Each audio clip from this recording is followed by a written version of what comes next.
G20 के बाद से भारत की अर्थव्यवस्था को और बूस्ट मिलने की संभावना जताई जा रही है। ऐसे में वैश्विक संस्थानों को इसको लेकर क्या लगता है? क्या होगा चालू वित्त वर्ष में भारतीय इकोनॉमी का ग्रोथ अनुमान? इन सवालों के जवाब का सभी इंतजार कर रहे थे। अब इसको लेकर दो रिपोर्ट सामने आई है, एक एशियन डेवलपमेंट बैंक यानी कि एडीबी की ओर से, वहीं दूसरी rating agency India ratings and research की। चलिए एक एक कर दोनों का क्या कहना है वो जान लेते हैं, साथ ही उनके अनुमान किस बातों पर आधारित है वो भी जानते हैं। नमस्कार, मैं हूं डॉक्टर तन्वी सिन्हा और आप देख रहे हैं बिजतक। एडीबी ने मौजूदा वित्त वर्ष यानी कि फाइनेंशियल ईयर 2024 के लिए भारत की ग्रोथ रेट अनुमान को घटा दिया है। एडीबी ने 20 सितंबर को इसे 6.4% से घटाकर 6.3% कर दिया है। अप्रैल के अपने पूर्वानुमान में एडीबी ने भारतीय अर्थव्यवस्था की वृद्धि दर 6.4% रहने की बात कही थी। एडीबी का कहना है कि अनियमित मॉनसून के चलते कृषि उपज के प्रभावित होने की आशंका है। इसके अलावा एडीबी ने कहा है कि निर्यात में सुस्ती भी ग्रोथ रेट अनुमान घटाने की एक वजह है। उपज की आशंका में कमी को देखते हुए बैंक ने मौजूदा वित्त वर्ष के लिए महंगाई दर के अनुमान को बढ़ाकर 5.5% कर दिया है, जो कि अप्रैल के महीने में 5% दिया गया था।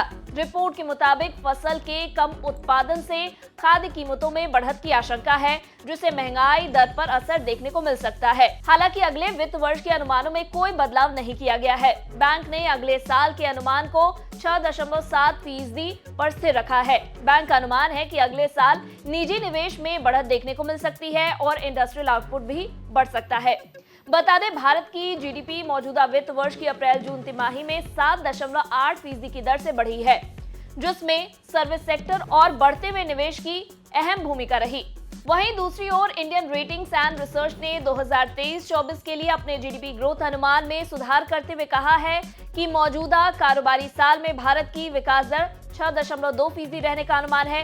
इसके पहले इंडिया रेटिंग्स ने भारत की विकास दर का अनुमान 5.9% लगाया था।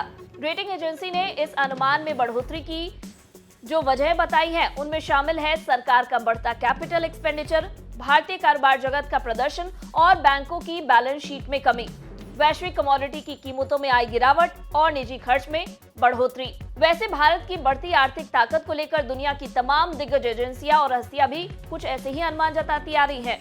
हालांकि इस साल भारत की विकास दर के रास्ते में कुछ ब्रेकर्स भी मौजूद हैं। इंडिया रेटिंग्स के मुताबिक वैश्विक विकास में गिरावट से भारत के निर्यात में आई कमी से थोड़ी चिंता पैदा हो रही है, जिसके बारे में एडीबी ने भी जिक्र किया है। लेकिन भारतीय कारोबार जगत को भरोसा है कि देश इन सब अड़चनों को पीछे छोड़ते हुए नई ऊंचाई पर जाने के लिए तैयार है।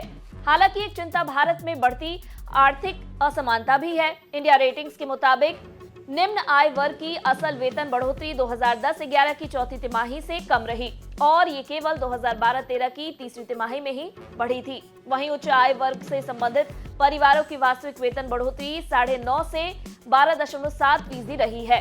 जाहिर है कि इस असंतुलन को कम करना बेहद जरूरी है। इंडिया रेटिंग्स ने एक और खुशखबरी महंगाई में कमी आने को लेकर जाहिर की है, जो इस साल 5.5% रह सकता है। अगर आपको हमारे इस वीडियो में दी गई जानकारी पसंद आई हो तो इसे लाइक और शेयर जरूर करें। साथ ही बिजनेस जगत की खबरों से अपडेटेड रहने के लिए बने रहे हमारे साथ और देखते रहे बिजतक।